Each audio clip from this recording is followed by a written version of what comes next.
সফলতার কোনো শর্টকাট হয় না, হয় অনেক কাঠখড় পুড়িয়ে জীবন যুদ্ধের প্রতিটি অধ্যায়ে নিজেকে প্রমাণ করে করে একটু একটু করে আপনি সফল হবেন, একটু একটু করে আগাবেন। ইটস এ জার্নি, এটা কোনো ডেস্টিনেশন নয়। এবং সফল হওয়ার পথ পরিক্রমায় কোনো লিফট নেই, সিঁড়ি বেয়ে উপরে উঠতে হয়। কি বেয়ে?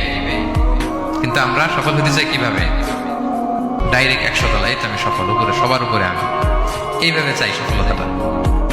সবার উপরে উঠে যাব, গোল্ড মেডেল গলায় পরাই দিবে, আমরা সাকসেসফুল না। সফলতার রাস্তায় কোনো লিফট থাকে না। কি দিয়ে উঠতে হয়? সিঁড়ি বেয়ে ঘাম জড়িয়ে উঠতে হয়। দেখেন, শুধু আলোর মুখ দেখার জন্য মায়ের পেটে আমাদের কত সময় লাগছে বলেন তো? জাস্ট একটু লাইট, হ্যাঁ, 9 মাস 10 মাস সময় লাগছে শুধু একটু আলো দেখবো আমরা। একটু আলোর মুখ দেখার জন্য আমার লাগছে 9 মাস। আর এখানে আমরা শর্টকাট খুঁজি, খালি কি খুঁজি? সফলতার কোনো শর্টকাট নেই।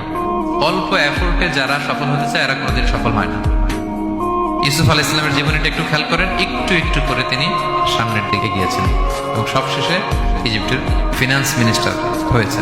এজন্য ধৈর্য ধারণ করতে হবে, নিজের সর্বোচ্চটুকু উজাড় করে দিয়ে আপনার রোলটা আপনি প্লে করবেন, এরপর আল্লাহ তাআলার উপর ভরসা রাখবেন। কিন্তু অনেক চেষ্টার পরেও যদি কাঙ্ক্ষিত সফলতা না পান, হতাশ হওয়ার কিছু নাই।